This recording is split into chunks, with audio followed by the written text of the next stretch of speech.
नमस्कार, आप देख रहे हैं प्राइम न्यूज का डिजिटल प्लेटफॉर्म और मैं हूं आपके साथ प्रीति राय। सबसे पहले आप सभी को चैत्र नवरात्रि की ढेरों शुभकामनाएं।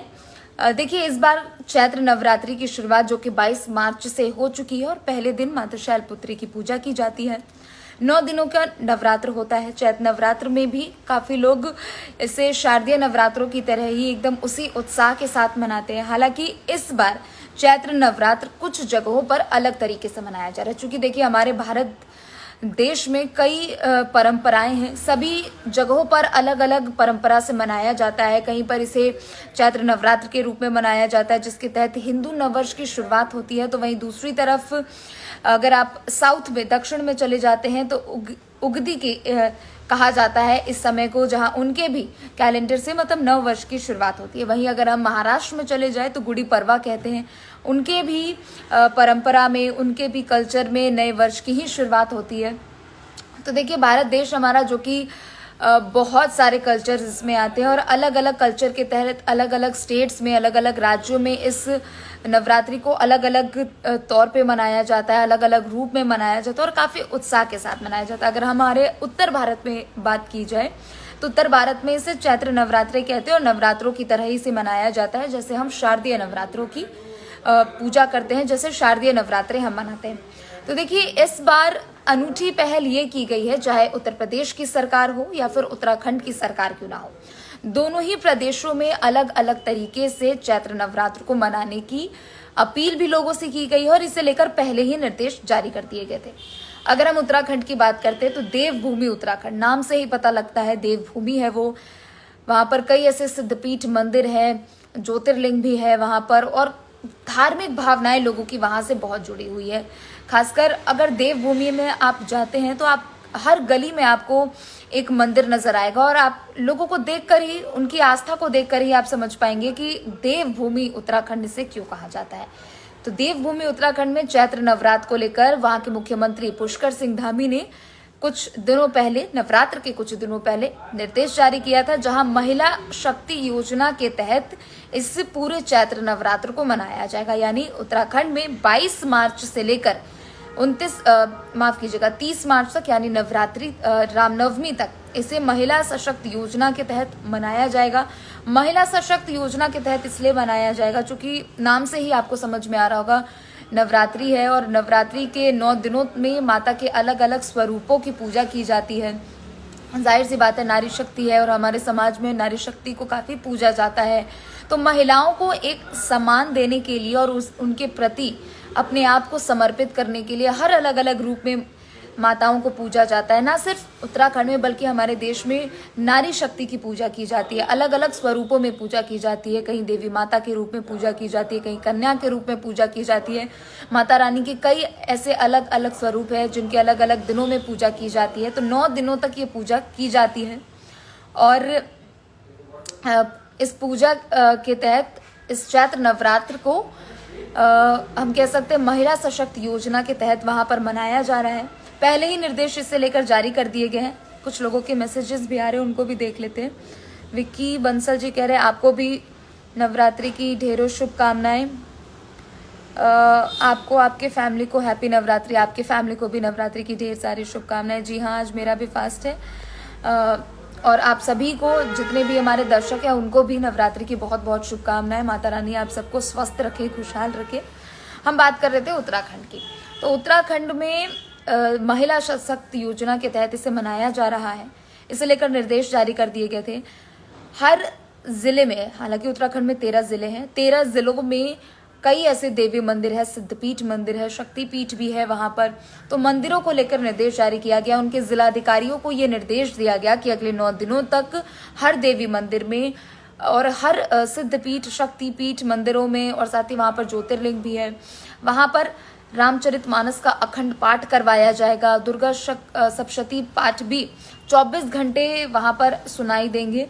जी हाँ विक्की बंसल जी, 9 दिनों का फास्ट है मेरा। अगले 9 दिनों तक ये पूरी दुर्गा सप्तशती पाठ सुनाई देगा। इसे लेकर जिलाधिकारी को निर्देश दिए गए थे कि सभी तैयारियां, चाहे जिले स्तर पर हो, ब्लॉक स्तर पर हो, पंचायत स्तर पर हो, सभी तरीके की तैयारियां आपको 21 मार्च तक पूरे कर लेनी है और इन कार्यक्रमों के लिए उत्तराखंड सरकार की तरफ से हर एक जिले को 1-1 लाख रुपए का फंड दिया गया है, 1-1 लाख रुपए आवंटित किए गए हैं ताकि इन 9 दिनों में ये कार्यक्रम आयोजित करवाए जा सके और सुचारू रूप से करवाए जा सके। साथ ही अगर हम उत्तर प्रदेश की बात करते हैं, उत्तर प्रदेश में भी ठीक इसी तरीके से इस चैत्र नवरात्र को मनाया जा रहा है। उत्तर प्रदेश में भी मुख्यमंत्री योगी आदित्यनाथ की तरफ से 9 दिनों को महिला सशक्तिकरण योजना के तहत इसे मनाने के लिए निर्देशित किया गया है। चूंकि उत्तर प्रदेश में 75 जिले आते हैं तो 75 जिले के उन सभी जिलाधिकारियों को ये निर्देशित किया गया था कि 21 मार्च तक सभी तैयारियां पूरी कर ली जाए, ठीक उसी तरह जैसे उत्तराखंड में भी कहा गया था। हालांकि ये फैसला सबसे पहले उत्तर प्रदेश सरकार की तरफ से लिया गया और उसके बाद उत्तराखंड सरकार की तरफ से उत्तर प्रदेश की तर्ज पर यह फैसला लिया गया। उत्तर प्रदेश में भी 75 जिले हैं। हर जिलाधिकारियों को जिले स्तर पर, ब्लॉक स्तर पर, पंचायत स्तर पर तमाम तैयारियां पूरी करने के निर्देश दिए गए थे। उनसे एक लिस्ट मांगी गई थी मंदिरों की।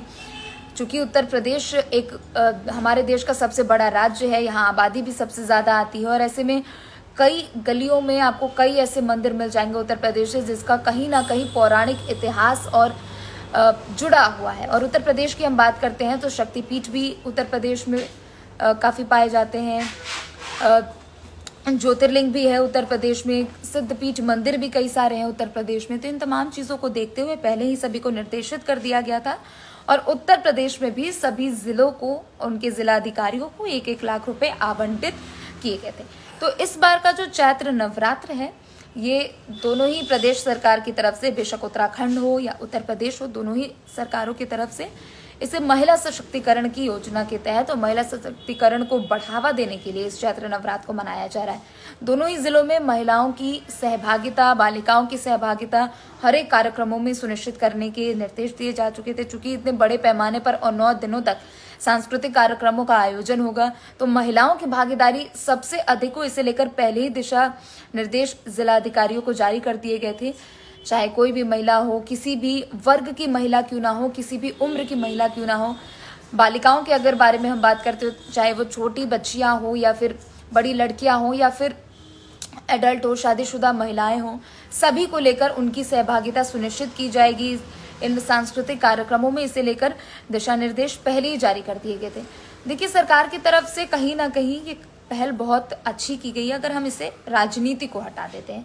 चूंकि सरकार है और राजनीति में आप कोई भी फैसले लेते हैं तो उस पर कई राजनीतिक प्रतिक्रियाएं भी आती है। हालांकि प्रतिक्रियाएं भी इस पूरे फैसले पर आई जो कि बहुत हद तक प्रतिक्रियाएं सकारात्मक थी।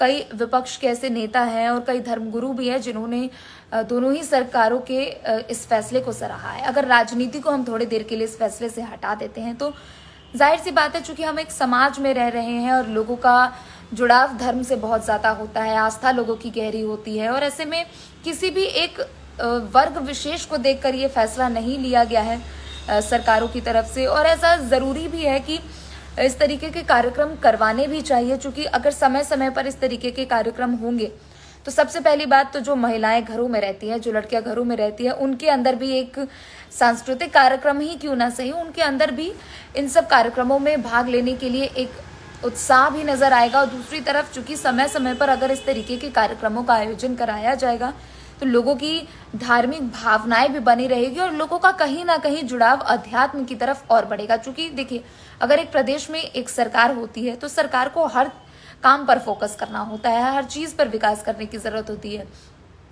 अगर समय समय पर इस तरीके के सांस्कृतिक कार्यक्रम आयोजित किए जाते तो हर वर्ग कहीं ना कहीं धर्म से और भी ज्यादा जुड़ता हुआ, धर्म के प्रति उसकी गहरी आस्था और भी ज्यादा बढ़ती जाएगी। क्योंकि सिर्फ बुजुर्ग ही सिर्फ पूजा पाठ नहीं करते, हमारे समाज में हर वर्ग के लोग आते हैं, ऊंचे तबके के, नीचे तबके के, और कभी भी इस तरीके के फैसले को किसी एक खास तबके को देखकर ये इस तरीके के फैसले नहीं लिए जाते हैं या फिर किसी खास तबके को देखते हुए ही उनकी सहभागिता को सुनिश्चित करने के लिए ये निर्देश नहीं दिए जाते।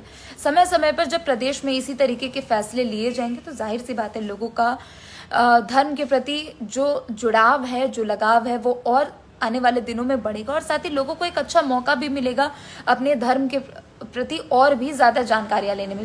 क्योंकि आप सोचिए, आप दोनों प्रदेशों में अगले 9 दिनों तक दुर्गा सप्तशती के पाठ सुनाई देंगे आपको, हर एक गली में, हर एक मंदिरों में रामचरितमानस के जब पाठ सुनाई देंगे, सुंदरकांड के जब आपको पाठ सुनाई देंगे, तो जाहिर सी बात है वो माहौल कितना ज़्यादा भक्तिमय हो जाएगा और एक त्यौहार की जो अलग सी रौनक दिखती है वो और भी ज़्यादा दिखने लगी।